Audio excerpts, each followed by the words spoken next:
Knicks family, what's popping? There you go. Now you can hear me. Welcome to the show, ladies and gentlemen.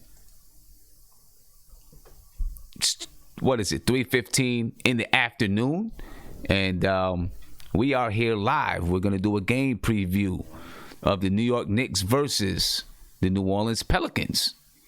So welcome to the show. Glad you guys are here, and we're gonna go ahead and get this thing started.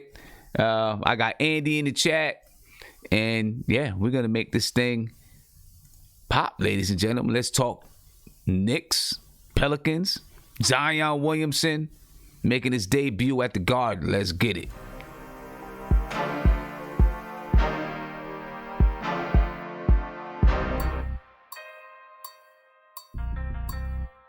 That's the G.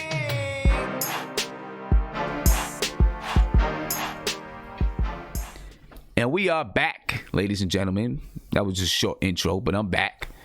All right. We watched the Knicks last night lose to the Atlanta Hawks. It ended up being a close game down the stretch, but there were a lot of things that I did not like in the game. A lot of things I didn't like, ladies and gentlemen. You know, I didn't like the transition defense. Obviously, I don't like our field goal percentage, shooting 40% from the field every game. That's not going to get us any wins. It's not going to get us wins. You know, we're talking about winning 35, 40 games, you know, teetering on the playoffs. That's not going to get it done. So we got to find a way to get better shots. We got to find a way to get cleaner shots. We're getting some clean shots. And I will say we are missing some chippies that we should be making. So we got to start to convert those things. Fizdale's got to figure out something. Where is the offense? Where is that new offense that we're talking about? The cross screens, the down screens, the pin downs. You know what I'm saying? The guards running off screens. Getting hit with 2-3 screens. The defenders getting hit with 2-3 screens.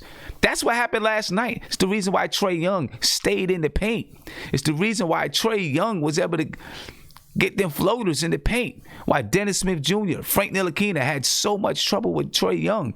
Part of it is because they were running that man off of 2 and 3 screens when he had the ball in his hands or without the ball in his hands. It's something that we've got to implement into our system. And it's not something that you really need to have a lot of special players for. You know, you just need a guy that can get to the cup off screens. Dennis Smith Jr. can do that now. It was Dennis Smith Jr.'s first game last night. So it doesn't mean it's not going to happen. It could happen. Maybe we just haven't been able to see it because Dennis Smith Jr. hasn't been here. You know what I mean? Maybe that is the case. So, you know, I'll be looking, you know, we're going to talk about it. We're going to talk about some things that we want to see from the game tomorrow. We're going to talk about a lot of stuff that have to do with the Pelicans because this is dangerous. This is dangerous because the Pelicans score, they average 128 points per game right now. And we're not careful, we can get blown to smithereens. Get blown to smithereens. So welcome, ladies and gentlemen. I know I've seen you guys and just spoke to some of you guys last night. I just spoke to some of you guys earlier today when I did the show with the entertainer. So welcome back. Glad you're here. Subscribe to the channel. Ring that notification bell. If you're on Sportscaster, follow me on Sportscaster. On Twitter, Facebook, Instagram, all of that good stuff. Make sure you're subscribed and you're following me and everything, man. So let's get to these guys in the chat. See what they're talking about. I see Isaiah joined us in the chat. Isaiah, I was talking about you earlier today. I don't know if you were on the show with me and the entertainer, but I was talking about you earlier today. There he is, the entertainer. He's in the building. You know what I'm saying? We had a morning show today. It went great. It was a really good morning show. We had a good time. We did it from about 10 to 12. And I was talking about Isaiah and how he almost got fired from his job for listening to the show. What's up, Isaiah? What's going on, man? What's going on, brother? I'm chilling, man. I was telling the entertainer, I said, you know what? Isaiah, every time I do a show during the day, Isaiah logs in. He's got his button up on. He's looking good and everything. And I said, one day he was there, and I noticed that I noticed that the video kept coming on and then going off, coming on and then going off. I was like, he was hiding from his boss. Every time his boss came, he was putting his phone down so his boss couldn't see. And then boss go away, put the phone back up. You know what I'm saying? So I was like, look, we was just telling everybody, don't get fired. No matter what you do, we want you here, but we want you working more. You know what I mean?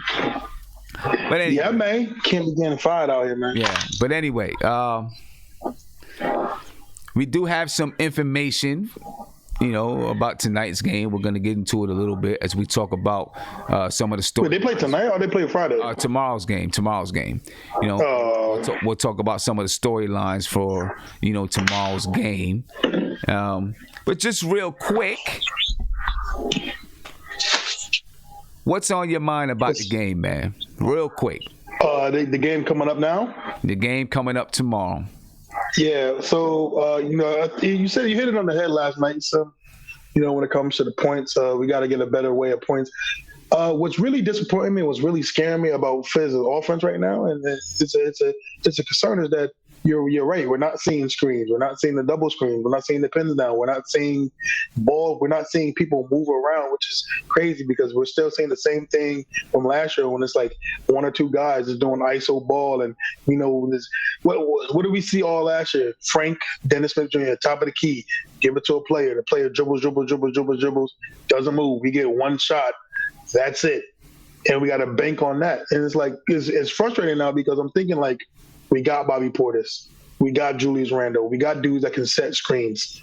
Like, do we really? It's getting me to the point where, like, do we really have to get a guy?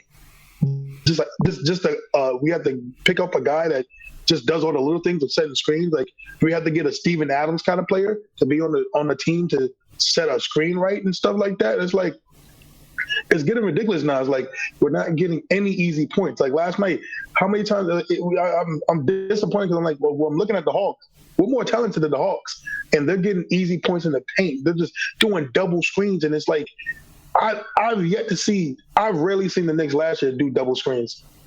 I barely seen them do screens last year. So it's like, stop. Listen, I understand the whole point forward thing. No. Let Julius Randle set up screens, give him the ball, get him in good position. Stop. He can pass. We get it. We know he can pass. Let the point guards be point guards sometimes, and let the power forwards be power forwards. Set up screens. Do it the right way. Do double screens. Let's get these guys moving, man. I'm tired of seeing these guys sitting in the corner. I'm seeing Marcus Morris and Julius Randle doing their own thing. Get these guys moving. Cut. Let them cut. I would love to see guys cut. RJ Barrett can cut. Let him do that, man. It's frustrating right now with the offense. It really is. And the thing is, Julius Randle and Marcus Morris can both pass the ball. Right? Now, they're using Julius Randle in this point forward situation a lot. But you can run kind of that point forward situation without him having to bring the ball up. He can get the ball on the elbow. He can pass the ball out of the post. You can do it in a bunch of different ways. I'm going to come back to you, man. I want to say what's up to Andy. Then we're going to start looking at and breaking down the game a little bit. Andy, what's popping with you, my man? Yeah, what's up, Sim? Funny that you were reminding guys that you were talking with them 2 times. For me and Poland, it was actually 3 times because the game was, after midnight. Then when I was driving around town for practice, you were with Chris on, and this is the 3rd time today, man. Right. so it's always entertaining. Shout out to Chris. I was listening to the show. Happy it happened, and I hope it's going to be a weekly thing. Yeah, we plan on it being a weekly thing, twice a week, Wednesdays and Fridays. Yeah. It'll be on my channel. It'll be on his channel, so that way, we both get the love on each of our channels, you know what I mean? So, yeah, that's what we're looking to do, man. Yeah, that's exactly. That's a good thing. And we think it's going to continue to grow and get bigger and bigger and bigger. So, yeah, that's what we're looking at, how we're looking to make it work. But what's your take, man? What are you thinking about for tomorrow's game? For tomorrow, Isaiah was talking a lot of basketball knowledge. I don't know if he knows what he was talking about. But I think it's gonna be more of a box office thing because Zion is gonna be here in the Garden and stuff like that. So it's gonna be an entertaining game for both teams. I think the most thing that we would concentrate on is the point guard battle because we know that Frank is not gonna be playing tomorrow. I'm guessing that Alfred is gonna start or at least get a bunch of minutes versus his old team. Let's see how he and Dennis Smith does. I think at this point, it looks like after these 3 preseason games, I think Frank has the starting job. He can only lose it when tomorrow Dennis Smith is gonna score like 30. And this game, Will Alfred is gonna have a triple double. I look at that. So it's going to be an entertaining game for both teams, I think. And I'm wondering if Mitch is going to be back in the starting lineup or if he's going to try maybe Taja at the 5. We'll see about that. I think that the shooting guard, the small forward, and the power forward positions are locked. We're going to see about the point guard and the center position. Yeah, and we're going to talk about lineups a little bit, but definitely I could see Taj Gibson being in that starting lineup. But my question with Taj Gibson in the starting lineup is, can he last throughout the entire season as a starter? You know what I mean? Well, if he's going to play 15 minutes a game, I think he might. Well, that's true. I mean, I guess you can start him. He plays the first 4 minutes of the game. Then you bring him back in. See how the lineup does, and then substitute depending on the opposite team. Right, you bring him in the first 4 minutes of the game, and then when you get to the second quarter, you bring him back in the last 4 minutes of the second quarter. That's 8 minutes. First 4 minutes of the third quarter, and then you see what happens in the fourth quarter. You know what I mean? Yeah, I can see that happening. I can see that going down. You know what I mean? And because what Taj Gibson would provide, he would provide that he would provide some defense, but he also is able to spread the floor a little bit. You know what I mean? So yeah, and what the experience. He might be not in top athletic shape, as a center or stuff like that. But he has that experience. He knows how to position himself on defense and stuff like that. And that's going to be also valuable for us at least because we know how Mitch can be. He can have a really good game on defense, and he can be having bad plays after bad plays. So, this is going to be a huge thing for us, I think. Yeah. One last question before I get to, just looking at the teams and comparing the teams. If Elfrid Payton has a good game, or if Dennis Smith Jr. has a good game, do you still think that is Frank's position to lose? At this point, I think, yeah. Like I told before, I think Dennis Smith has to score like 30 points a game tomorrow, because I don't see him as a facilitator and stuff like that. But for me to get the starting job, I think he has to go over 30 in tomorrow's game. And Alfred, he needs to be a near triple double tomorrow because he had the first 2 games were really bad, man. So I don't see him. How would you explain to Frank that you're not going to be the starter because Alfred's going to be the starter when he was the worst plus minus, guard on the team? The first 2 games, he didn't play the third game, and versus his old team, he's going to play a mediocre game. Right. How are you going to start a pointer like that? Let me tell you how you could explain that to Frank. So let me tell you how they explain it to Frank. Basically, because Frank is the kind of guy that's not going to complain about anything, right? He's not going to complain. He's just going to accept his role and do what's asked of him. When you have players like that, it makes it a little bit easier to explain. It makes it a little bit easier to say, you know what, we could sit this guy down because we know he's not going to be mad. Stuff like that. It makes it a little bit. Not that I'm not saying it's right. Yeah, I'm just saying it makes it a little bit easier when you have a guy like that. Also what if this would be Frank's like if this would be a year ago, right? So if Frank he has a certain contract status and stuff like that would be fine. I think you can't do it to a guy when he's looking for an extension. They're trying to pick up his options. So I think you gotta give him a really fair chance at least at the beginning of the season. I really understand what you said, that Frank is not going to be complaining and stuff like that. Maybe you could try to talk him like, okay, we're going to start Alfred. We're going to look at how the game's going to roll, but you're still going to get like 25, 30 minutes a game. And if they tell him, if that's possible, I think that might be satisfying for Frank. But you know how it goes. If Alfred's going to have a great game, they're not going to, just put in Frank for the minute because they promised it for him. Right. So, it's going to be a hard thing. But for me, after these 3 games, I think Frank's got the job. Okay. All right. Hey, I'm going to come back. I want to take a look at, the starting lineups, take a look at some numbers and those type of things, and then we're going to get back to it, all right, as we break down the New York Knicks versus the New Orleans Pelicans on Friday at 8 p.m., and the game will be televised nationally on TNT. It'll also be on MSG.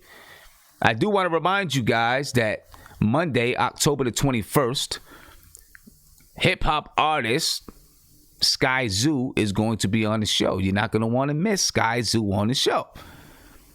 All right, so make sure that you're ready. Make sure that you join us Monday at 10:30 p.m. as we talk Knicks with Sky Zoo. And he is a big New York Knicks fan. He's going to have a lot to say, you know what I mean? And I'm going to tell you what, Andy, if Frank is the starting point guard, Sky Zoo is going to have a lot to say about that. Should have heard him last year. Let's start breaking down the teams a little bit, ladies and gentlemen. Let's start with the Knicks. Projected starters for the Knicks. And I'm just projecting right now that Dennis Smith Jr. will start. I'm projecting that David Fizdale is going to give him a second chance to start, especially now since, well, we'll talk about it, but Frank Ntilikina is not going to be playing tomorrow. David Fizdale already let Frank Ntilikina know that he wants to see how Dennis Smith Jr. and Elfrid Payton look together. I don't know if he's going to play them both together in the backcourt at times, or he just wants to see how, the point guard duo looks together. So that's that. But I think Dennis Smith Jr. is going to start. R.J. Barrett at the 2, Marcus Morris at small forward, Julius Randle at the 4, and Bobby Portis at the 5. These are projected starters, so it can change, ladies and gentlemen. Okay, it can change. Injury report: who's injured? Reggie Bullock, neck, has been out. Damian Dotson, right shoulder. He did practice, so maybe he plays. We don't know. Right, since it's the last preseason game, he was not expected to be back for the preseason, but he could be back for the preseason. All right, Kadeem Allen, strained right foot, limited practice. I don't know about practice today, but the last practice, it was limited practice. He did not play last night. We'll see if he plays tomorrow. All right, projected starters for the New Orleans Pelicans: Lonzo Ball at point guard, Drew Holiday at shooting guard, Brandon Ingram at small forward, Zion Williamson at power forward, and Derek Favors at center. And let me tell you something. These guys have, for the most part, a new team because, last season you had Julius Randle at power forward, and you had Anthony Davis at center, and Drew Holiday playing, the shooting guard spot. Yeah, it's a new team. But so far, these guys are humming. They're 4-0 in the preseason. The Knicks are 1-2 in the preseason. Their injury report, I'm not sure of their injury report right now. So do not get me to lying about the injury report because I don't know. All right, I don't know. So what I want to do is, before we talk about the rest of the storylines, I want to ask these guys about these lineups and, who they think will match up well with who. All right, we'll talk about the lineups a little bit, and then, we'll get to the storylines. All right, so please subscribe to the channel, ring that notification bell, and, you'll be notified anytime I go live. I see my man Nick just joined us. All right, and I'm gonna get to a phone call, then I'm gonna get to you guys. I want to talk about these lineups a little bit. All right, caller, you're on live with Nothing But Knicks. What's popping? Hey, Simeon, how you doing? This is Kevin McLeod from Plainfield, New Jersey. I think I talked with you yesterday or Tuesday, one of the two. Yeah, probably on Tuesday, man. Glad you called in again. What's going on with you? Hey, nothing too much, man. Nothing too much. Got a few points from last night's game. I like the fire that the Knicks were playing with last night a little bit. I mean, I know we came up short. One of the things that I saw in the beginning, I think those whistles were a little too quick for DSJ and Frank. So I think that may have contributed to them not really being that good on the offensive end. And I liked what I saw out of Frank. I know I'm a Frank homer and everything, but I liked what I saw out of him. I think I know a lot of people were saying that he should start. I agree, but if he doesn't start, I definitely think that he should finish the game, because you need that defensive presence. And like I don't know if it was you or whoever said that this yesterday, was that you have enough scorers in Morris and Randall and I forget the other person, the other player, where Frank really doesn't have to. I mean, you want to be a threat, but it's not so much required for him to score 15, 20 points, a game and everything, because you have the scoring already. And so that's pretty much it. What do you think about that? I mean, I get that, but we still need those guys to be a threat. So if Frank is at the start. If Frank is starting, Dennis Smith Jr., Alfred Payton, whoever it is, those guys they've got to be a threat on the floor still. You know what I mean? Just because if you're not a threat from that point guard spot, then it's very teams don't need to defend the point guard. They can lay off the point guard, so they got to be a threat. Right. And the other thing is, does it have to be a three all the time? I mean, Richard Hamilton made it a career of hitting, so many efficient twos. It doesn't have to be a three all the time. I mean, I know that's what, in this age, you have to hit the three and everything, but the two is just as much, as good as the three, right? Yeah, I mean, it is. But, in today's game, it's either a three or a layup for a lot of people. You can credit Mike D'Antoni for that. Mike D'Antoni, I kind of credit Mike D'Antoni for phasing out the post game a little bit. Not that the post game is totally gone, right? But he kind of phased it out. He pointed out how, I don't want to say low percentage of a shot, but how cumbersome of a shot the low post is. And this is his explanation. Right? He said, what happens is when you go in a fast pace, he had the little 8 seconds or less, right? You go at a faster pace, getting the ball up the floor and finding a good shot. You're in a little bit more rhythm, right? You're moving the ball up the floor, boom, boom, boom, boom, boom. You catch the ball in rhythm, you can let it go. You find a quick shot, you keep the defense on, you keep the defense on guard, right? The defense has to get back. Right. And if you're really, really in good shape, you can get up the floor. You can push that ball up the floor. And the defense, they're not used to playing that fast. It's kind of like the hurry-up offense in football, right?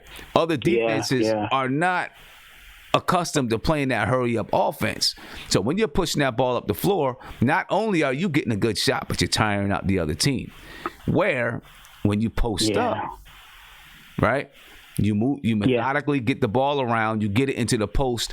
Now someone has the ball in the post, everybody stands and watches. There's nobody moving, right? Now that guy in the post is taking, 6, 7, 8 seconds to find the shot.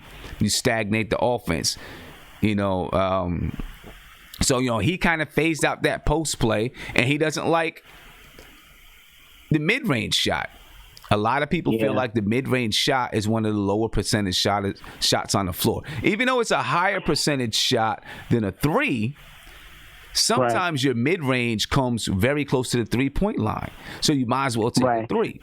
You know what I mean? And yeah. So he kind of phased that whole thinking in, and so now the thinking is you either get a layup or take a three. Get a layup or take a three. But I agree with you. That mid-range game is very dangerous. You don't have to pull the mid-range all the time, but if you can 2 strong dribbles, boop, boop, and then pull up, it's very dangerous because now they don't know how to guard you because you can go from 3, you can go in the paint, and you can pull up and knock it down. Now you're unguardable. Right. You know what I'm saying? Now you're unguardable. Right. Yeah, and the other thing with that, Simeon, last year we saw Tim Hardaway Jr. take so many threes that a lot of them, some of them went in, and when they didn't go in, and he would keep shooting those threes, it will put us in a hole. That's my fear that I don't want to see with these guys, doing it so much. But like you said, it's quote unquote a requirement pretty much.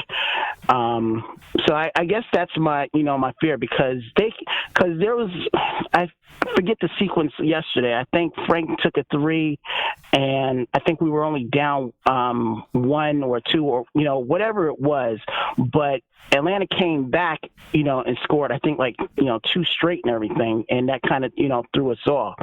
So, and I guess also wait with Ellington not really being as efficient. Now I'm expect that from him all the time because he used to kill us when he was with Miami and with Detroit. So I don't expect that again.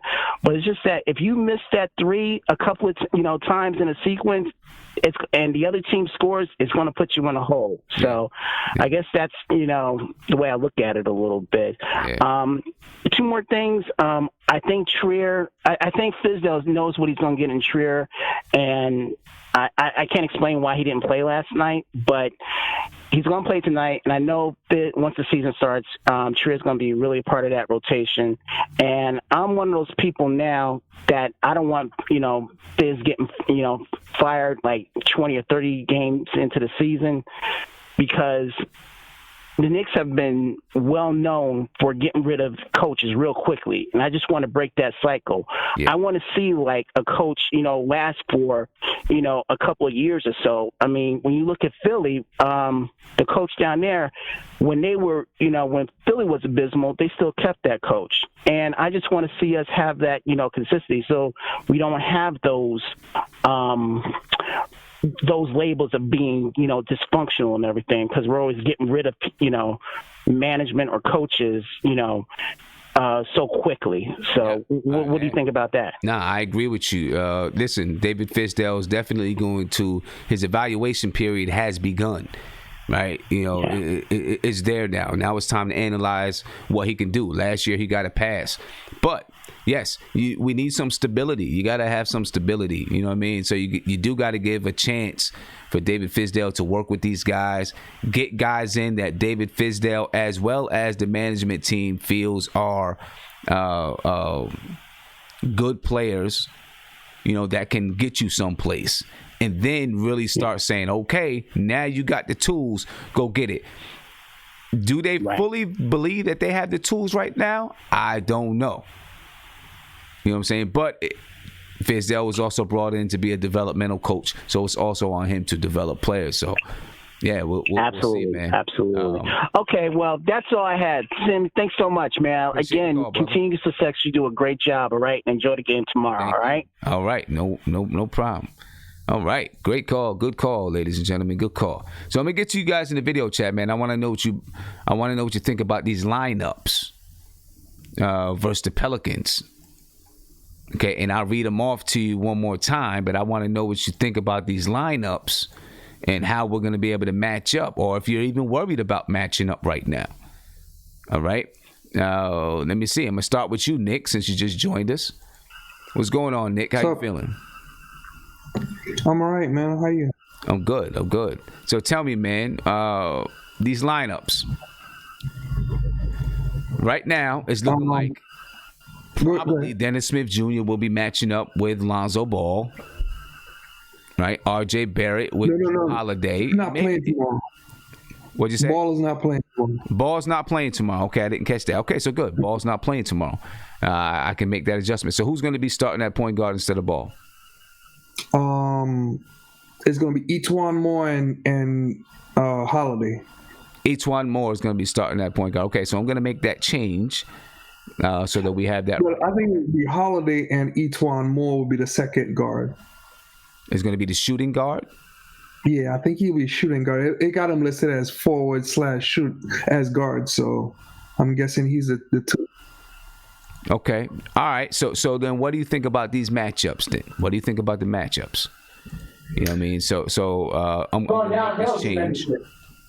Hold on, let me just mute Isaiah right quick. Yeah, mute Isaiah. It's kind of tough because, like Drew Holiday, he's such a good defensive player that he's probably going to eat Dennis Smith's lunch. But the thing is, I mean, all you really want to see is just like progression, like Dennis Smith get warmer and find his legs. It's close to a back to back. Zion's not playing also, so Kevin Knox won't get I was afraid that this was going to happen. Okay, so Zion Williams not playing either? He's not playing either. No, he's not listed. Oh, I know what they're doing. I can give you the starting five they got listed for tomorrow. Yeah, give me that starting five they got listed for tomorrow. All right, they got it as Drew Holiday, Etuan Moore, I think Darius Miller, Jahlil Okafor, and Frank Jackson. Frank Jackson might actually be the second point guard, or the actual point guard. Okay, so then Frank Jackson might be the point guard, and he might be the shooting guard. Yeah. Okay, so if you got Frank Jackson at point guard, Drew Holiday at shooting guard, who's your small forward? You looking at Etuan Moore, and then Darius Miller is your power forward. Etuan Moore is at small forward, and then Darius Miller at power forward. Who's at center? Jahlil Okafor. Oh, Jahlil Okafor is going to be at center. Okay. Yeah. All right. So everyone else, these other guys, Lonzo Ball, Brandon Ingram, Zion Williamson is going to have the night off. Yeah. Okay. So well, see, that's disappointing coming to the Garden, right?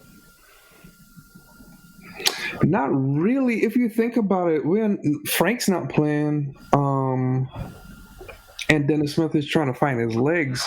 So I always say, like, sometimes you just need a bad team to play to find yourself. That's you true. Just need a practice squad in a sense, and that's pretty much what you're going up against. So for him to find his legs, or even to get, I hear everybody with the offense, but we played really good offense game one of the preseason. Right. For like a half, pretty much.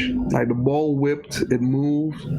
So there's the ability to play good offense. It's just to find it.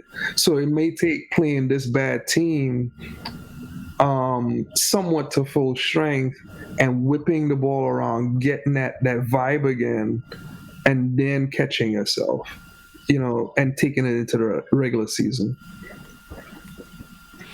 Yeah, and I meant disappointing really about Zion Williamson, because that's supposed to be his debut at the Garden and all that kind of stuff. Even though it's preseason, the game is on TNT. So you sure? Because I would think that the NBA is going to force Zion to play since the game is on TNT. As far as I can see, I mean, it may be, it may not be, but as far as I can see, he's not playing. Where is that listed? Where do you have that listed? Jeez. So I did the search.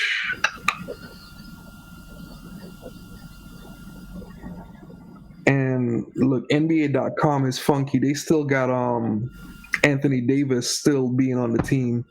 So I think this is from New Orleans Pelicans website. I just had it on my laptop. I'm sorry, I lost the website, but it might be NBA.com. Okay, well, we will bring that back and take a look at it. There's a chance, ladies and gentlemen, from what Nick is telling us, there's a chance that the Pelicans are going to start Frank Jackson, Drew Holiday, E'Twaun Moore, Darius Miller, and Jahlil Okafor. So we'll see if that's the case. That would be disappointing if that's the case because, people are going to be coming to this game so that they can see Zion, and this game is going to be on TNT. Yeah. And it's on TNT because of Zion Williamson. I don't know. I would think at least Zion might play. Even if he only plays for a half. Yeah, you would want him to. I mean, you would want him to. I mean, he looks incredible so far, but I think you would want him to play in the Garden. Yeah, if you look at NBA.com, they still got Anthony Davis as being on the Pelicans. Well, I looked at NBA.com and I got their starting five from the previous games, when they played the Spurs. Gotcha. Yeah, so, that's where I got the starting five from. I don't see anything that says, what the projected starting five is tomorrow, so I just used that starting five. Well, we'll come back to it. We'll see. We'll see what it is. That would be disappointing, though. And for I feel like they would probably play him though. They at least want him to play a little bit. I don't know. Well, I guess we'll find out from there. You know what I'm saying? But I do agree with you. If they're playing a team like that, they better start getting that offense in gear. You know what I mean? Yeah. They better get that. I listened to the show last night and everyone was kind of like getting on the team and stuff. And I want everybody to at least just remember the current average score for an NBA game is like 115. And we're holding teams to like 105, 101, like basically 100 points. And since we got rid of Tim Hardaway and Inez Kanter, man, like our defense has improved drastically. That's last season to now, and we have a better defense than most people are thinking of it. You just got to contextualize it. We're just not scoring. So Fizdale is living up to the point from a defensive standpoint. It's just of course there's mistakes. We just got to calm down, man. Anyway, that's not your question. I don't know if Knicks fans can calm down. You know what I'm saying? And listen, this is why, man, because it's been so long and we've been going through so much stuff. And, David Fizdale says, this is going to happen, that's going to happen. We're trying to run this type of offense and that type of offense. And so you look for, I don't think anyone's looking for it to be perfect, but they're looking for signs of it. And there were signs of it in the first game, but then we kind of lost in the next two games. You know what I mean?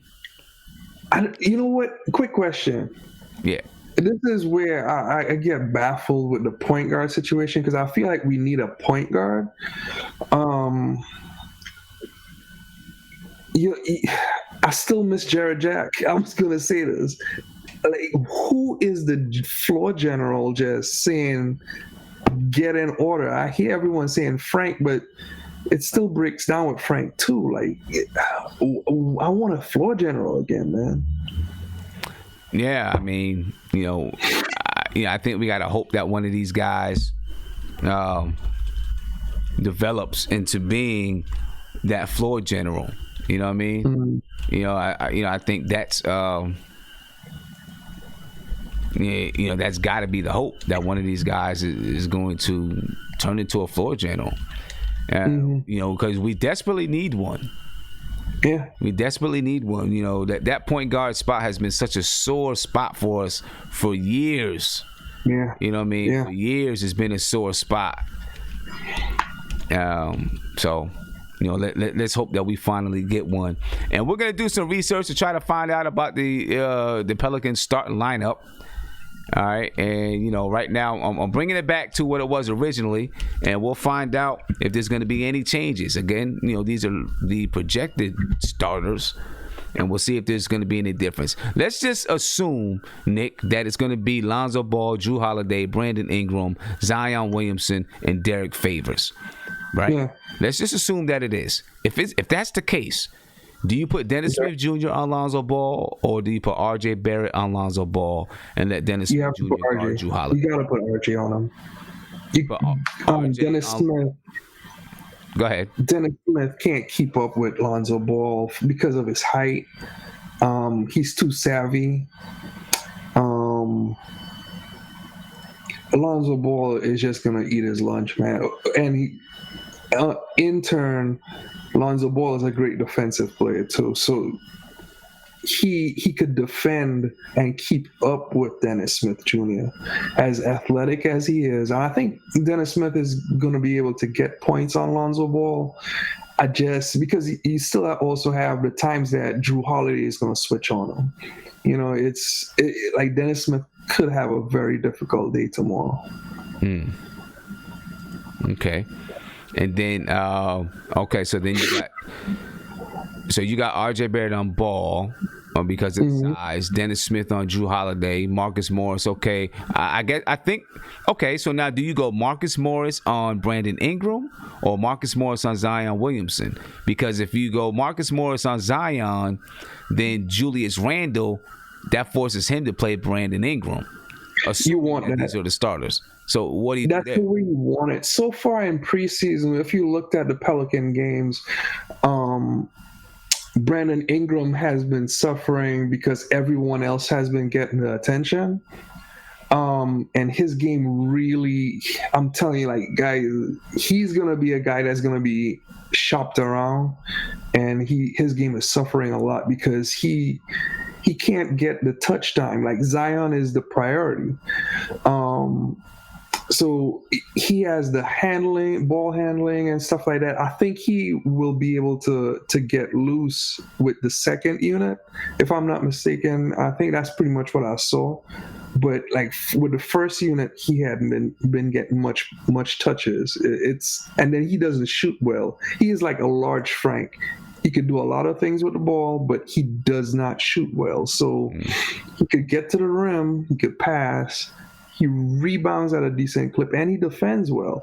But for him to get loose, he can't do it with Zion on the court. Okay. All right. We're going to see what's up, man. We're going to see what's up. I know last night people were talking about putting Morris on Zion, but it's looking like when you look at those matchups, it looks like you probably got to put Julius Randle on Zion because Julius Randle, I don't know if he's going to be able to guard Brandon Ingram. That could be some trouble. We'll see. And yes, I seen in the chat someone asked, am I taking phone calls? Yes, I'm taking phone calls. 516-405-2246. It's just I can't get to the phone calls in the video chat and everything at the same time. So sometimes it takes a little bit of time to get to the phone calls when they're coming in. All right, so you can go ahead and call in. 516-405-2246. Isaiah, I see you got something you want to say. Go ahead with it, bro. Hey, what's going on, man? What's going on? Shout out to Nick, man. Shout out to my boy Yandy Candy. Get it. And shout out to my boy Entertainer. But I was going to say about the game, man. So Zion is confirmed he's not playing? Nah, I don't know. We're still doing research. Right now, we're going to assume that he's playing. I'm assuming that he's playing. Okay. It's going to be on TNT. I just can't see. I can't see it. Yeah, I would love to see. Honestly, man, listen, I'm going to go against the grain. I think I would love to see RJ on Drew because, listen, man, this dude, I'm shockingly pleased with the defense RJ's been playing these last. He's not been bad. He has not been lost. I mean, there's been a few plays, but he's a rookie, so you expect that. But he has not been lost. He bodies these players well. Like when he was going, man, it's just that Bradley Beal game that just took me like, this kid's gonna be special. It's like he's bodying Bradley Beal. And I mean, you're talking about the second best shooting guard in the league right now with Bradley Beal, and he held his own. So it's like, RJ's not going to be lost, man. I want to see him against, I want to see him against maybe a quicker guard. Drew Holiday has a more complete game, so I would definitely like to see him guard Drew and see how he does. Okay. Against Zion, I don't know who we gonna have against him. I think it's going to end up being Julius Randle. It's going to have to be if you start Marcus Morris. I mean, they both. I mean, the good thing. So here's the good thing about this, and I think I said it last night. Right now, Zion is not good defensively. Right now, he's a little lost. People are going to do the highlight blocks, but he has not been good on. If you paid attention, he's not been good on defense. They've been actually outscored when he's on the floor. And I don't think that's 100% on him, maybe the personnel that's on there. But, he's not that good defensively. So it might be a good matchup, man. I think they're going to be going at each other. And, especially when people call him basically, some people call Zion Julius Randle basically because they're the same kind of player. Yeah. All right. Hey, so it's going to be good, man. Let me get to a phone call. I'm going to be back. Let me get to a phone call. All right. Caller, you're on live with Nothing But Knicks. What's poppin'? Sam, what's good, man? It's Worldwide calling from Long Island. What's up with I'm you? over here chilling. Always want to pay homage. I feel like you got the best page. I like, the best YouTube setup. There's a lot of competitors, but I personally rock with you after every game. I appreciate that. No problem, brother. I'm gonna be overboard today. I haven't called. I wanted to watch the first 3 games before I gave an assessment. Okay. And I'm very there's probably a few things I'm really concerned with. My number one concern, I would have to say is our point guard play. Mm-hmm. You know what I mean? It's either point guard play or fizz.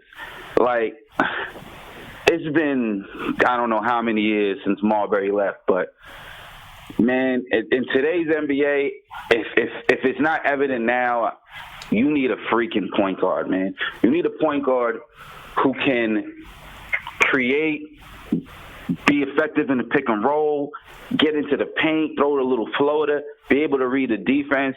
Just the basic things that a good point guard is supposed to do. It's every team in the league. If they don't have a above average point guard, then they have a legit superstar, and that superstar is a passer. Even if you look at the Detroit Pistons, they have an above average point guard, but they didn't have Blake Griffin, who's a really good playmaker and a superstar. Our deficiency at the point guard position, at the point of attack, is so glaring that it holds a lot of the easy offense that you see other teams get. You might see a team on a night get about 27 points just off of savvy point guard play. You know what I mean? And we don't have that. Now, I'm not saying that Frank, in my opinion, has separated himself from the bunch. You know what I mean? But with that, the man scored 2 points. Now, I don't have any criticism against the game that he played, any of the 3 games, except for when he had the fouling, issues the second game. But I think, not to divert, but I think the refs still don't give Frank the respect as a defender that he's supposed to get. They allow certain players who have a defensive reputation a little bit more contact than other players, and they don't give this. They're treating him like a rookie still, and that upsets me. But our point guard play is a huge problem, and it's not going to be resolved until we either trade or draft a legit starting point guard. I think Frank is an awesome backup point guard. The guy could play over 20 minutes a game. I think we've come to the point where you could say, hey, we could probably rely on this guy to be a legit backup point guard, and if somebody's injured, he can start. And I'm not going to, pigeonhole him into that role. Who knows what he might develop in, but just me projecting, this is year 3, he might just end up being an awesome, solid backup point guard, right? My second issue is David Fizdale. And I hear a lot of guys saying, oh, you're going overboard. I'm not saying fire Fizdale. I'm saying somebody in management needs to call this guy to the side and tell him that LeBron James and Dwayne Wade are not on your roster anymore. Marc Gasol and Mike Conley are not on your roster anymore. My man, stop being lazy and create a system. You spent the entire summer talking about system, this and that, and you were watching FIBA play, and you come back to this regular season, and when they ask RJ, what's your system? The man says, oh, we just read and react. So you mean to tell me that rookies and sophomores and middle-of-the-pack players, you're going to allow them to dictate how the offense is run based on their read and react, and which eventually subjects them to playing a lot of one-on-one offense? There were points in the first quarter that the offense hauled to it like a stop, man. It was absurd. And Marcus Morris was going one-on-one. Julius Randle was going one-on-one. If you notice Fizdale sets, he'll run like a little bit of action early on, like a point guard will come down court. They'll throw it to the big man who's standing behind the three-point line. I don't know why. And then he'll give it to another big man who's standing on the corner of the three-point line. They'll do those stupid actions. It'll go back to Morris, and he's going one-on-one. All his sets are designed for isolation. He doesn't necessarily – you don't see any creativity unless it's an inbound play. They'll do an inbound play, and then you see RJ come off a curl, or you see Randall come off a pin down. So his inbound plays, you see structure. But like when there's calamity in the game, you don't see Frank like, oh, hey, put two fingers up. Let's run this play, or let's run this action. You know what I mean? And there was times in the game yesterday where I was like, yo, like there was like 14 seconds left in the shot clock. You know what I mean? And they haven't done much offense. A good point guard or a good team, the point guard will organize them and say, let's run X, Y, and Z. But if you don't have X, Y, or Z to run, then these guys are just improvising, and their skill level is not at a point where they consistently can improvise right now. You got first and second year players. These guys need structure. Look what Quinn Snyder on the Utah Jazz did with all his team when he had young players. Look what Mike Budenholzer does. Look what these coaches who actually have systems implement. That's why the New Jersey or the stupid Brooklyn Nets looked decent last year, because they had a system. Kenny Atkinson had a system. This notion that he's such a players-friendly coach that he's not even going to implement a system and he's going to let you read and react, that's bogus to me. That will not work. LeBron is not on your squad. So to me, I'm not saying fire Fizz. I'm saying this man needs to say, listen, I'm going to go to the drawing board and I'm going to create a system of cuts, a system of actions, of pin downs to get RJ consistently coming from the right to the left off of a pin down, curl screen. The same thing with Julius Randle, because them guys need to be going to the left to the basket. You need to create. Why haven't we run any pick and rolls? So we have point guards who can't necessarily beat a player off the dribble, right? And Trae Young, a lot of people say that he's really, really quick, but Trae Young is not really fleet of foot. He's not that quick, right? But what do? In order for him to get penetration, they run a lot of pick and rolls. They'll run 3 pick and rolls within one set. So eventually, the defense has to make a decision. Am I going to switch? They're putting pressure on the defense, and you kept seeing them get into the paint, and that was all based off pick and roll actions, while we are not running any single pick and rolls. You got Mitchell Robinson out there. What's the point of having Mitchell Robinson on the court when his only really offensive threat is a lob threat, and you don't even make one single attempt to throw him a lob except for what RJ did? You never went back to that. There was a play that I saw Kevin Knox go backdoor, and I forgot who passed it to him. But that only happened once. So what that tells me is that these aren't plays. These are just things that, the offensive guys stumble upon. He cuts back though, he's open. But there's no structure creating that, designing that. This is option one. You're a coach. You know what I'm talking to. Mm-hmm. You run a play, there's 5 different options. If you take away the first option, there's a second option. You take away that, you give it out to the three-point shooter, that's the third option. They don't have these plays. They don't have this structure. And in a young, up-and-coming team, that's a necessity. That's a must. So that's my beef right now. Yo, I feel like defensively, man, our defensive woes are a little bit overblown right now, because the most points we gave up was 115 points. Mm-hmm. Now, we played 3 bad teams. So maybe, if we played a good team, they would have scored a lot more points. But I just feel like, we're holding teams to like 25 points in the first quarter, 27 in the second. We only had one horrible quarter when we let up 14 points. So I think, and we did let that team shoot a bunch of 3-pointers, but their field goal percentage from inside the arc was abysmal. So it's like, I don't think right now our defense is necessarily the problem. And just like last year, I felt like our offense was more so the problem. We struggled to produce points.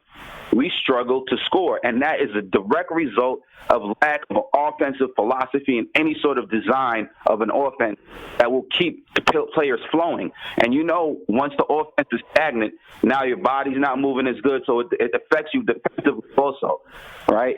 So it's just, and I think Fizdale, man, he has a lot of pride, and I just don't see him switching up his coaching style. He wants to be buddy-buddy with everybody. And lastly, I think now we need to get Alonzo Trier in the game.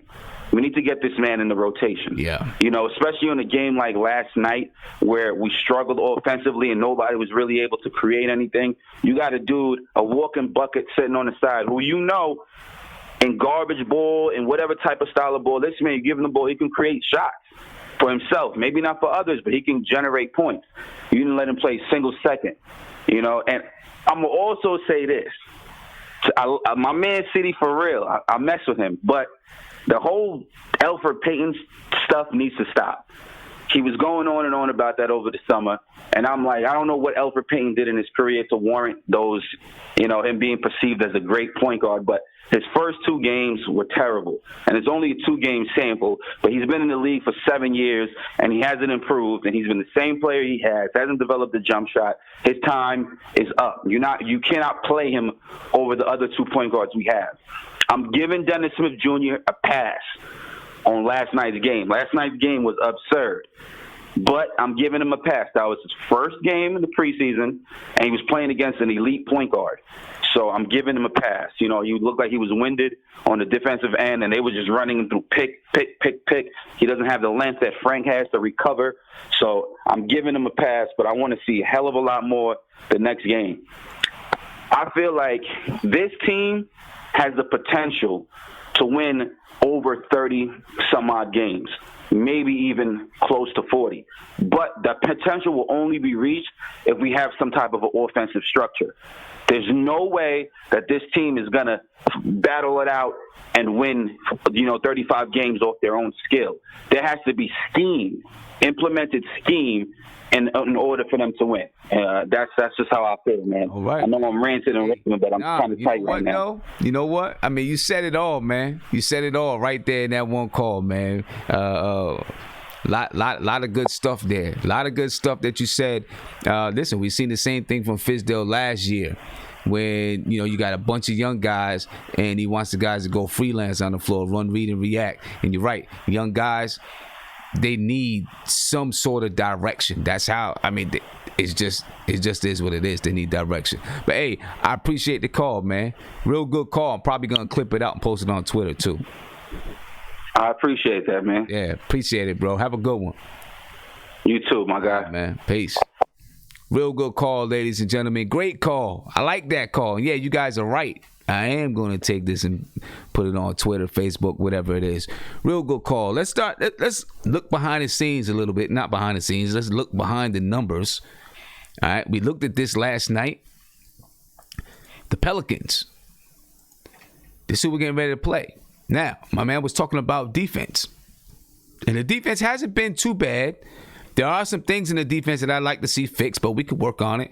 Right? Obviously, in game 2 with the Wizards, we had some bad rotations. We let that 3-point shot, we let them get loose from the 3-point line.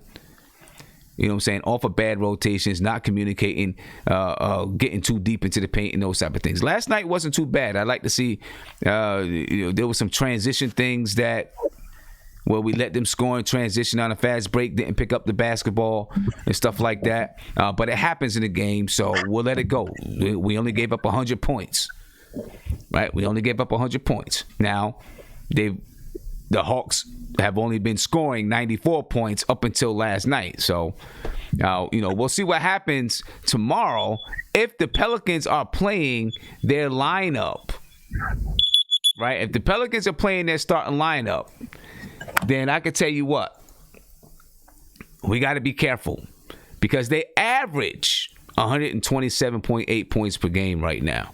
That's what the Pelicans average. All right, so we need to be very careful tomorrow. If we say we can play some defense, we need to come out and play some defense. If not, we'll get blown out the water You can see it right here. Right, 127.8 points per game. Opponents are scoring 118.8 points per game. All right, they're 4-0 on the preseason. They just beat the Spurs. Their last game they played on Sunday, they beat the Spurs 123-114. All right, so we got to play some defense. We got to be ready. We got to be ready to play some defense. We need to communicate. We need to shut them down from this three-point line. Watch in transition. You don't want him to get out and run. Don't let Zion Williamson start going crazy at the Garden, right? And get his first taste of the Garden, and he goes off and you know, does some crazy stuff at the Garden. Now he can't wait to come back to the Garden and do it again, but this time in a real game. You know what I mean? We're not gonna let that happen. We need to shut it down from the beginning. Let them know from the beginning it's not gonna happen. You're not gonna be one of these stars that come in here and try to drop 50 every time. You see Vince Carter got loose last night. You know what I mean? Vince Carter got loose last night. Let's take a look at some more numbers. All right. Nope, that's the Knicks. I didn't mean to bring those up there. We'll bring up the Pelicans. Look at some more numbers. Right now, Zion Williamson is leading the Pelicans in scoring at 23.2 points per game. Drew Holiday is second at 15 points per game. Excuse me, ladies and gentlemen. All right, rebounds. Zion Williamson is leading them in rebounds at 6.5. You know, that's a little bit shocking for me that it's only 6.5 rebounds per game. Not that Zion's only getting 6.5 rebounds, that he leads the team in rebounds at 6.5. Lonzo Ball's leading in assists with 6 assists per game. Derek Favors is leading in blocks with 1. Let's scroll down. Zion Williamson right now, though, listen, he's doing this 23 points and 6.5 rebounds in 27 minutes per game. Compare that to our rookie, RJ Barrett. He's playing like 37, 38 minutes a game. Obviously, things are different.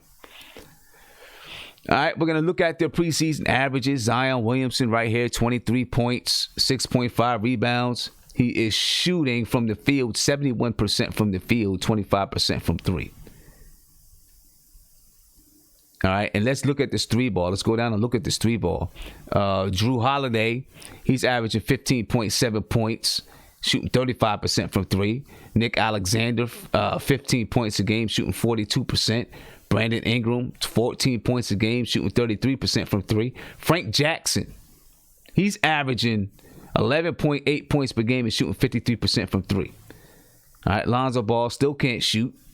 Right, he's shooting 30% from 3, 32% from the field. All right, it might not be too bad to put Dennis Smith Jr. on Lonzo Ball since Lonzo Ball is shooting that putrid. You know, he's averaging 9.5 points per game. You got Jahlil Okafor. You know, he's averaging 9.3 points. Usually he's a good rebounder. He's only averaging 1.7 rebounds per game. You know, so listen, they got a couple guys that can shoot. Obviously, you got Zion Williamson who can get loose, so we got to guard against that. We don't want this guy getting loose on us, all right, and have him all over ESPN and all these places, you know, because he had a couple of highlights against the Knicks. Because that's the reason why they got it on TNT, because they're waiting to see some of these highlights. You know, for a team that sure ain't cool, you know, they can't wait to put them on TV. You know what I'm saying? They can't wait to put them on TV. Now let's take a look at the Knicks. The Knicks are averaging 99.7 points per game. And let me back that up. I didn't mean to say that they can't wait to put them on TV. They can't wait to put them on TV when there's a star playing against them. That's what I meant to say. Because obviously the Knicks don't have a whole lot of nationally televised games. They can't wait to put the Knicks on TV when there's a star like Zion or LeBron or somebody like that playing against them, especially when it's at the Garden. All right. The Knicks are averaging 99.7 points per game. They're giving up 104.7 points per game. And here's my thing. Why I'm afraid if the Knicks don't play really good defense, they could get blown out. Because the Knicks, if they're only averaging 99.7 points per game, and even though the Pelicans are giving up 118 points, maybe that gives us another 10 points, right? So maybe we score 109, 110 points against the Pelicans. But if we give up 128 and we're not playing good defense, then the Pelicans might, you know, they might score 138. It'd be 138 to 110 or something like that.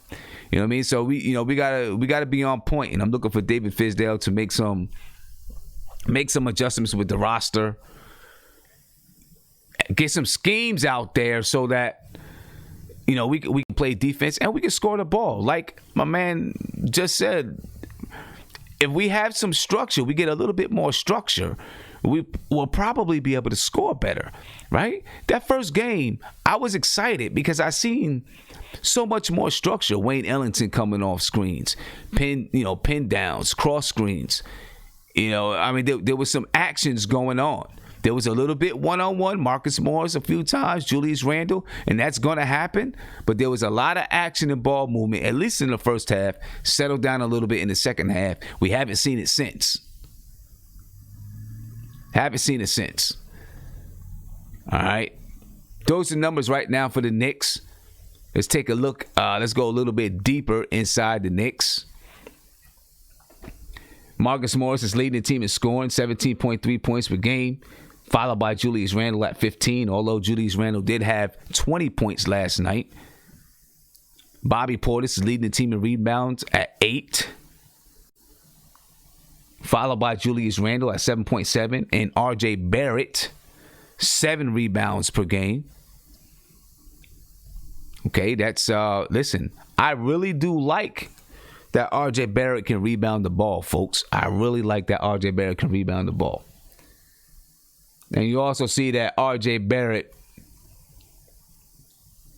right now, 37.9 minutes per game. Already has, it's already a load for him, man. Already a load for him.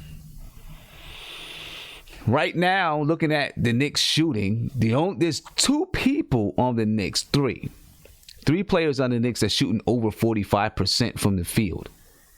All right, Marcus Morris is shooting 52, basically 53% from the field. Julius Randle, 47%. And then you got Taj Gibson at 62%. It's not good shooting. And it's one of the reasons why we only shoot 40% from the field. And we're having such a hard time scoring. You know what I'm saying? Fizdale's got to help these guys with that, man. He's got to help them with that. From 3, Marcus Morris is shooting 50%. Julius Randle's actually shooting 37% from 3 right now. We'll see if he can keep that up. R.J. Barrett shooting 28%. Bobby Portis 14% from 3. And we brought him in for that 3-point shooting. When the season starts, it's going to pick up. I hope. Kevin Knox, 33%. Taj Gibson is actually shooting 60%, but he's only shooting 1.7 threes per game. Wayne Ellington, 33%. We brought him in for 3-point shooting. We need to see better than that. Lonzo Trier has only played 23 minutes. He's shooting 50% from the 3. I definitely want to see Lonzo Trier out there on the floor because we need scoring, and he can score efficiently. You know what I mean? So we got to see some more of Alonzo Trier out there. So hopefully Alonzo Trier is going to get some burn this game. All right? We got some guys in the chat, man. Let's talk to these guys in the chat. You know what I mean? Romeo Dread. I'm going to come to Romeo Dread, and then I'm coming to you, Andy. All right? Coming to me, Kabir. Romeo Dread, what's popping, brother? How you feeling? What's up, brothers? Y'all hear me? Yep. Okay, good. What's up, chat? How y'all doing? Doing good, man. Glad to have you. With my little man, Kabir. Okay, what's up, little man? How you feeling, man? Hey, good. You wanted to be on the chat today? Okay, I think I feel kind of good about the New York Knicks year. I mean, like, they got some really good new players. Uh-huh. I feel like they're gonna have a good year. You think they're gonna have a good year? Okay, who's your favorite player on the team right now? Let me think. I don't know if it's Trier or Smith Jr. Yeah, Trier. Okay. Trier. It's Trier? All right. You choose who you want to play. Yeah, Trier. Yeah. It's Trier? All right, no doubt. That's good. I like Alonzo Trier, too. He's one of my favorite players on the team, too. I like Alonzo Trier. Yeah. All right. Yeah. Good deal, man. Good deal. Hopefully you're going to be watching when they play the Pelicans tomorrow night. You see, I got a little upset about the game last night. I see. All the missed open shots, man. Yeah, man. Yo, we must have missed about 5-6 layups. Wait, what? Yeah, because I didn't watch the game last night. I was asleep, so I didn't know what happened, basically. Yeah. So, but yo, Sim, my defense, I'm not really concerned about that right now. We're playing good D. Uh-huh. We're playing decent D. Offense can get fixed something. I just think he's still doing his plan, man. I think he's just doing his experimentations. He's putting in guys and seeing what they can do and what they can't do and critiquing them on it. I never got this thing about him being friendly and kind and a player's coach where he doesn't enforce anything. I mean, you saw what happened to him in Memphis. He ain't a player's coach. He's a coach. He's trying to change. He's trying to mold these guys and expand their games. This, every team go out there freelance. When they coming down the floor, you don't run the play every time. That's why he wants them to push. We got no go-to guy. We got no scheme breaker. That's what we got, a team of backups, basically. And some, most of them, all solid players, but no scheme breaker. We ain't got a Trey on our team. We don't, Right. We don't have that guy that say, all right, give him the ball and get the hell out of his way. Randall's not that guy. So what we saw last night is what we're going to see all year, I think. So Yeah, but see, that's why I think that he needs to have more structure on the offense, because you don't have those type of guys on the team. You know what I'm saying? And so I think if you don't have those kind of guys that can go on their own and break down the defense, then I think you need to have even more structure. Because I agree. You got to get those guys in positions. Like if you have someone like a Kobe, they can score from any place on the floor, right? LeBron, they can score from any place on the floor. The guys we have, they have certain spots where they can score, and I feel like he needs to do some things to get them into those spots, right, where they can score. And then hopefully when they're trying to score, they're not taking 3, 4, 5 dribbles. It's a quick boom, boom, boom, boom to the basket. My rule with my players is if you ain't to the basket in 3 dribbles, then you need to kick it out and get that thing moving. You know what I'm saying? Yeah. Yeah, but like we saw last night, though, man. How many easy shots did they miss? A lot. That's true. That game should have been a victory. Basically, so many shots came fast. Yeah. I mean, like when I You didn't see the game. I saw one missed shot. Oh. Okay. Close. But listen, we know what we got here. We got a 30-35 win team. And we got a bunch of 1-year contracts, 2-year contracts. So I think this is boot camp for these young boys. These vets are going to show them how to be pros. I'm going to show them how to keep their heads up when stuff's not going right. And I think they're going to, I hope they can win 40 games. I think they're going to surprise some people. I think the toughness that's going to come eventually. And there's going to be a string of DNPs, a string of did not play coach's decision. Guys are going to be nicked up. They're going to sit them down for 3-4 games and let other guys play, because we're going to be deep and we're going to be going hard. And I think it's just going to be like a wave of just tenacity. And I'm looking forward to it. Okay. But it's going to be like this a lot too. Hey, that wall is just like my daughter's wall, man. She got paint blood all on the over walls. the wall, man. I let her put paint all over the wall. Yeah. So I'm looking for I'm looking forward to this roller coaster ride with you guys, man. Yeah, man. Me too, man. I'm looking forward to it. Whatever happens, man. We got the crew here. You know what I'm saying? We got enough of our Knicks crew so we can ride it out together. You know what I'm saying? That's right. That's okay. It. So what I'm going to do, Andy, I'm going to come to you real quick. I'm going to go over these storylines real quick, and then I'm going to come to you, okay? And ladies and gentlemen, I want you to remember, October 21st, Sky Zoo is going to be on the show. I know you guys are probably getting tired of hearing it, but I need to let you know. All right, I need to continue to let you know because I don't want you to forget. I want to make sure that you hear Sky Zoo is going to be on the show, so make sure you check that out. All right. We are now going to go over, we're going to talk about some of the storylines from the game. All right, a couple of storylines that we want to talk about and pay attention to in this game, and we're going to talk about it right now, ladies and gentlemen. So let's get to it. The first storyline we're going to talk about, and get this on over here, and the first storyline we're going to talk about is the starting lineup and rotations, because already we know that Frank Ntilikina is not playing in the game. So that Dennis Smith Jr. and Elfrid Payton, they can get there, they can play. You know what I'm saying? So we're going to be looking at that starting lineup, right?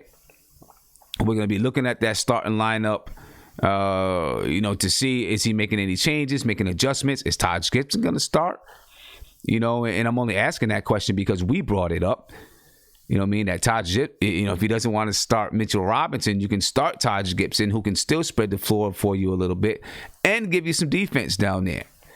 But obviously, Taj Gibson is going to be a little bit limited in how many minutes he can give you. We just talked about the point guard playing, Frank Ntilikina not playing.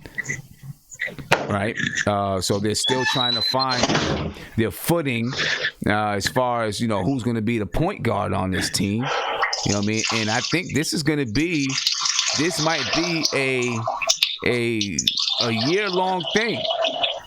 You know what I'm saying? This might be a year-long thing. With these point guards, if we don't have a point guard that we feel is competent enough to really lead this team, then we're in for another year of the point guard carousel. You know what I mean? And me personally, I don't want it. You know what I'm saying? I don't want it. I'm tired of running around searching for point guards every year. You know what I'm saying? Every year. Where's the new offense? We've been talking about the offense all this whole stream. We've been talking about the offense. Where's the new offense? When are we finally going to when are we going to see it? You know what I mean? I don't know if we are, because I don't know if there is one. He does like to play freelance, like Romeo Dredd was just saying. He likes to go freelance. I don't know if it's the right thing for this crew, but that's what he wants to do. That's what he likes to do. And he's sticking to his guns. You know what I'm saying? But my thing is this, and it's not even that it's freelance, right? It's not even that it's freelance. It's supposed to be that you have a set of actions and reactions. You know what I mean? So if you do one thing, then another player does something. For example, right? We'll talk about a regular 5-out offense. Real easy. You pass, and then you cut to the basket, and then you flare out opposite the way you cut the ball. And then everybody else rotates to the spot. So you got 5 spots on the floor, right? 1 on each corner, 1 on each wing, and 1 at the top of the key. That's 5 out. Pass, cut, right? So you know what to do based on what the person with the ball does. If the person with the ball passes and cuts, you fill, right? If the person with the ball penetrates to the lane, then there's certain areas that people cut. So if you're on the wing and you penetrate towards the baseline, the player that's on the baseline will cut towards the basket, if that's what the coach wants you to do. Or maybe that player will stay out at the 3-point line and somebody else fills where the person penetrated. Simple. A set of actions that you know to do when the ball is put in a certain situation. When the person with the ball penetrates, this is where I cut. The person with the ball goes out to the perimeter, this is what I do. If there's a screener roll on this side, this is what I do, right? And they don't have to be plays.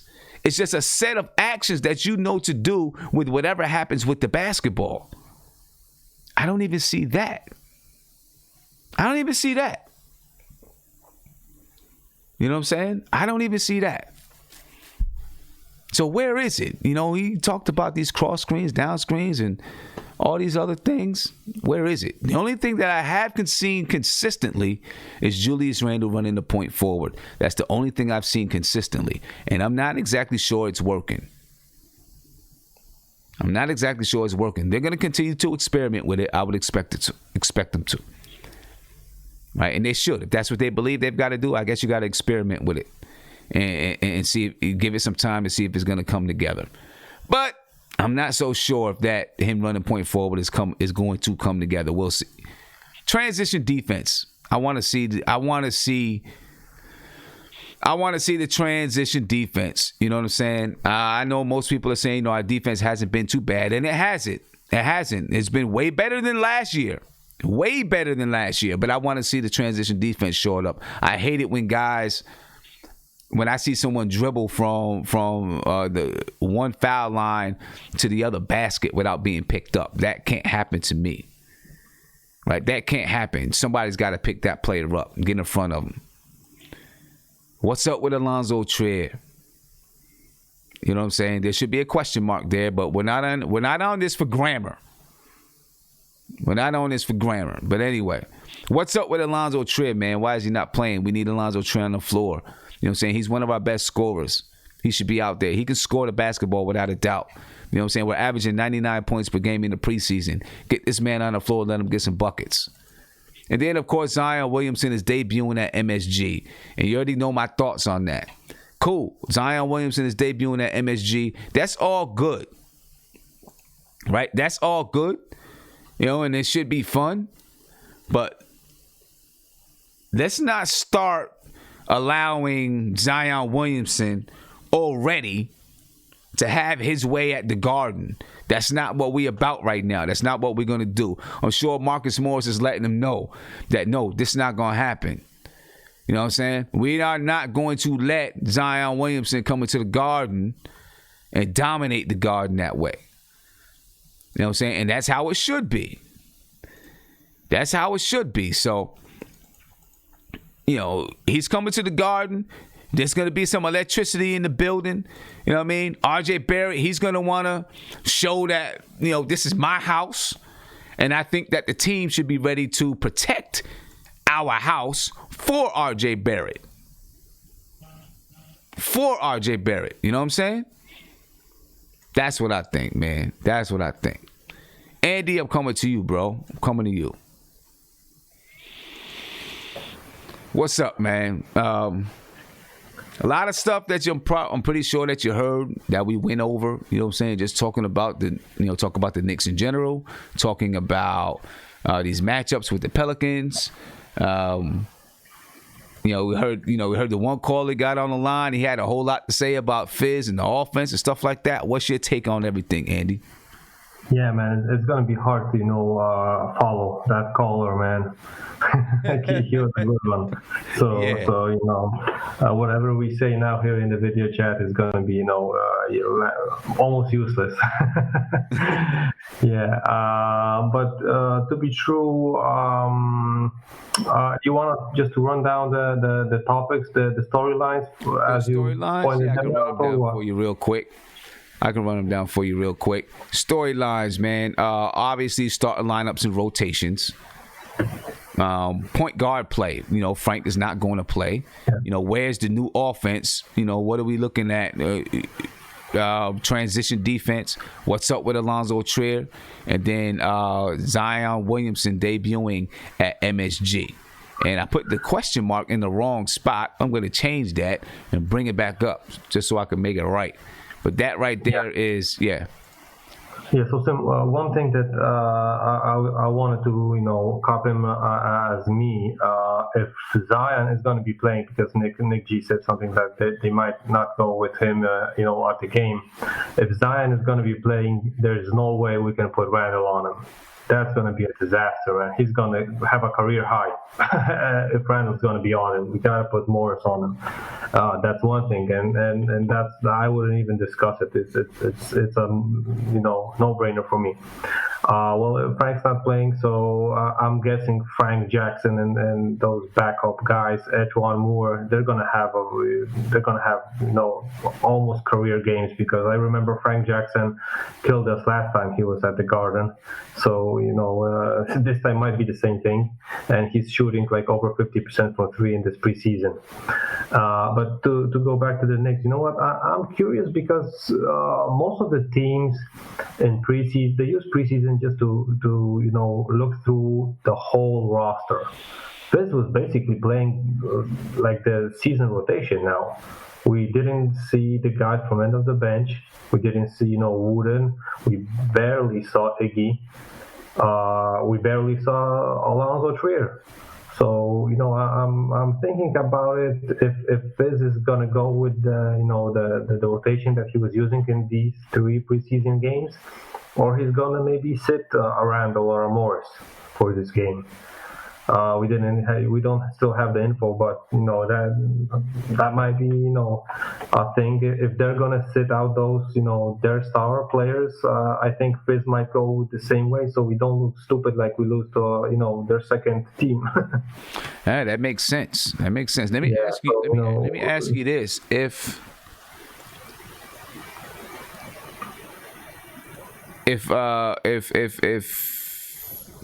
you're not putting Julius Randle on Zion, and you put Marcus Morris on Zion, then who is Julius Randle going to guard if they have Brandon Ingram in the game? Can he guard Brandon? Yeah. No, but that's why they can use him as the 5 at this point, because they're going to have Derek Favors. Derek Favors was playing a lot of power forward in his career. So this might be one of the rosters, the lineups that they can use Randle as a 5, because Favors is not a typical center. So if that's going to be the case, if that's not going to be the case, then I don't see a point of starting Mitch as well in this game, at least. Because he's going to be that tall guy that doesn't have a real true center to defend, and for rebounding purposes it's going to be better for us. But on offensive, we don't even use Mitch, so that's not going to be an advantage for us. Might be a good thing, a good idea to try to go small ball. Okay. All right. Listen, that makes a lot of sense to try and go small ball. You know what I mean? It does make a lot of sense. We'll see if that's something that... and even if Zion is going to be playing, it still makes sense to go small ball, because he's a small dude. He's strong, but he's not so high. Right, but so you still gotta the tactics against Zion's got to be boxing out and keeping him as far from the rim as possible. You don't have to be high to do that. You gotta be strong. Yeah. Okay. So that's why I see Morris on Zion. Yeah. Okay. Well, let me get to French Knicks podcast since he just joined us. I'm gonna keep you live though, Andy. All right. Cool. French Knicks podcast. What's popping, brother? How you feeling? What's up, Sam? What's good, bro? I'm good, man. I'm good. You got any news on Frank that you can give us, man? Any news? I know that sometimes you're in contact with his and stuff like that. Any news you can give us? Yesterday for the game against the Wizards, Piston scout was in the Garden. So yeah, there was a Pistons guy in the Garden Frank for the game yesterday.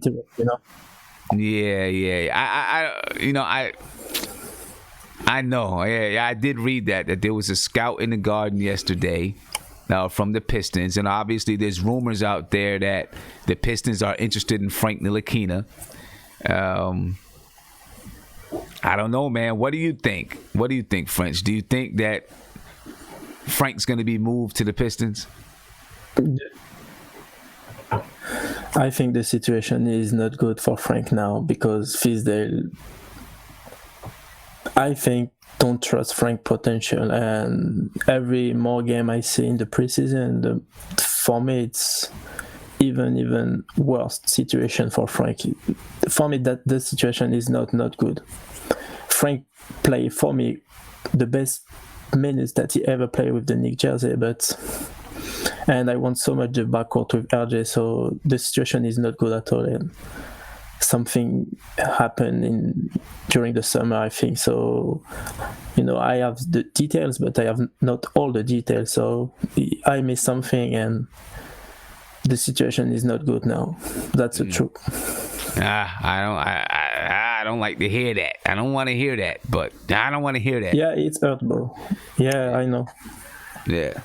Also tomorrow, according to Ian Begley, we know that David he will not play. We know Frank Ntilikina is going to be held out of the game. They say that Alonzo Trier will play with the second unit on Friday. So he'll play with the second unit on Friday. All right. So hey, listen. If this happens, what do you? If the Knicks decide to trade Frank Ntilikina to the Pistons, what do you think we get? I haven't even looked at it because I think we'll have a second round pick, and it's a bad contract. Well, I bet the Pistons want to get rid of Reggie Jackson's contract. They're looking to move Galloway as well, but that would be a stupid move to trade Frank for Galloway, which we had on our roster. Right. You know what? If it has to happen, and we don't have a sink in this, I take the other French kid from Pistons, Sekou Dembola. I take them. If it has to be someone, I take that guy. We'll see what happens, man. Again, the Pistons had a scout at the Garden last night to watch Frank. I'm assuming I don't know, maybe it wasn't to watch Frank Ntilikina. Maybe, listen, Scott Perry has a lot of ties with the Pistons, so who knows? Maybe he was just in town and came to the game. Yeah, I also read a report that they were looking at Dennis Smith, so let's move it that way. Okay, so maybe they're looking at both of them and saying, well, I'll tell you what. If they were there to look at Dennis Smith and Frank Ntilikina after last night, they probably said, we'll take Frank. True. Right? They probably said, we'll take Frank because Dennis Smith Jr. is just coming back. He's not in shape yet. We'll see. We're going to be watching that, man. We're definitely going to be watching it. But listen, guys, I got to roll up out of here. You know what I'm saying? It's 4:47. I got to get to some basketball workouts. All right. I appreciate you guys for jumping on with me. I'm going to give you a chance to just get some really quick last words in. All right. Andy, if you want to go ahead, get your last words in. Yeah, peace out to the chat. Shout out to all the guys in the video chat, especially for Nick. He's a really he got really big balls, man, saying that he's missing Jared Jack, man. I know the chat's gonna nail you, Nick, for that. You don't even know about it, but believe me. I'm gonna see you guys tomorrow because I'm gonna be watching the game live and probably staying for the after show tomorrow because it's gonna be the weekend here, so we're gonna have an occasion to chat about it after the game even. All right, sounds good. Yeah. Isaiah, some last words, man. Hey, first and foremost, man, shout out to little sis. She better go kill it like she always does. Shout out to little sis. Man, listen, man, I think the caller from today, that was the highlight of the show tonight, man. That dude put it on. What was his name? He killed it. His name was Wes. Yeah, whatever his name was, I don't know his name, but shout out to him, man. He made really he hit every point on 100%. Yeah, man. Shout out to you too, man. I know you just did 3 shows, man. You a beast. You need to go to sleep. Go to sleep, Simeon. I slept. I got some sleep. I'm good. Nah, man. You be going to sleep at 4, 5. You wake up at 6. How you go to sleep? How you go to sleep at 5 and wake up at 6? I'm good. Hey, man, shout out to you, man. Shout out to French. Shout out to Nick. Shout out to Romeo and his kid. That dude is funny. Shout out to Andy. Andy, you go get some sleep, man. It's like 12 o'clock, man. Your wife gonna kill you. No doubt. All right, man. All right, Isaiah, man. And don't get fired, anybody. Don't get fired. Don't be like me. Don't get fired. Don't get fired. Don't get fired. All right, French Knicks podcast. Go ahead, man. Big thanks, Sam, for the show. Watch the replay when you comment the game with Mark, and his energy is crazy. And also the Graham stuff when he fell off his chair, it was so funny. And it was so funny. 2 hours and 43 minutes. If everybody want to see that was so funny. And big thanks, bro, for I'm gonna go back and show, find everything you did, bro. I'm gonna go back and find it. I'm trying to remember, was it in the first video or the second video? The first stream. No, when you comment the game, it was 2 hours and 43 minutes. Oh, okay.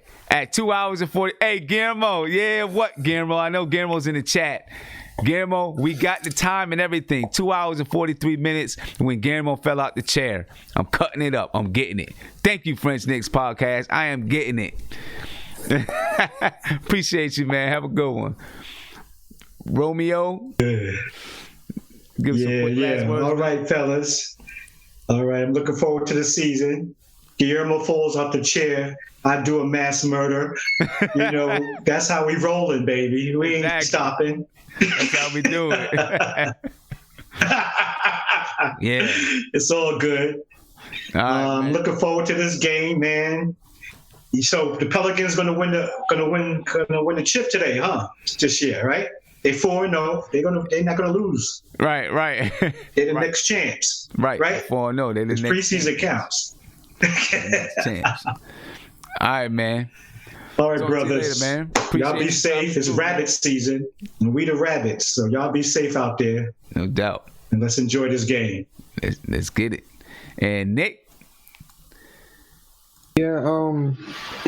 Man, where do you start? To me, I always believe, man, that it's like a 5-year. It's a 5-year plan, and we only 2 years in, man. So it's gonna take time, man. It's just patience. I mean, to judge things from a day-to-day basis. This off season, they mentioned they're doing analytics, which analytics says is every 10 games he's going to adjust teams, the everything. So every 10 games, he's going to make adjustments. This is now 3 games in. We got 6 more to go. He's going to make adjustments then. Just give it time, everybody. Let's see what's going to happen. Start judging by game 10 of the season. We got to start seeing more ball movement. We saw it one game. Why I mentioned Jared Jack is because he's a floor general. And for us to play good offense in one half of the first game says there's something underneath the sleeve. But then why are the veterans not making the right plays? So, I just rewatched like first 16 minutes and I already saw the triangle being run, but then Frank wasn't running the triangle right, but he's a triangle point guard. Marcus Morris was clogging the paint when Julius Randle is driving. So there's little mistakes that the veterans are making now, but they're the new ones. So who knows? That might be why Alonzo Trey is not playing. So give it time. Let's see. 10 games. Let's go. Okay, let's go. Well, it sounds like Alonzo Trey is going to play tomorrow night. So, that's a good thing. And by the way, I did get the information about the ambassador. I'm going to have a meeting with everybody next week. Okay. Yeah. Okay. So, it's a good thing. All right. Ladies and gentlemen, thank you guys for joining me today. I'm getting ready to head off. Have a safe trip home from work. It's 4:54, so make sure you have a safe trip home from work. All right. Tons of traffic out there. Make sure that you, paying attention to the road and all that good stuff. The Knicks play the Pelicans tomorrow at Madison Square Garden, 8 o'clock. It'll be on TNT. It'll also be on MSG, so make sure you check that out. Subscribe to the channel. Ring that notification bell. You'll be notified whenever I go live, drop a video, or post in my community section, folks. And if you're on Sportscaster, follow me on Sportscaster. All right. I'm about to get out of here. Of course, I'm going to remind you, Sky Zoo is going to be with us. 10:30. October the 21st. That's Monday. This Monday coming up at 10:30 p.m. Sky Zoo is going to be with us. So make sure you join Sky Zoo. Join us with Sky Zoo. Go check out his Retropolitan album. right? Produced by Pete Rock, or he did it with Pete Rock. They did it together, so it's a pretty dope album. Make sure you go check that out, ladies and gentlemen. I'm out, and I'll see you tomorrow night after the game. Peace.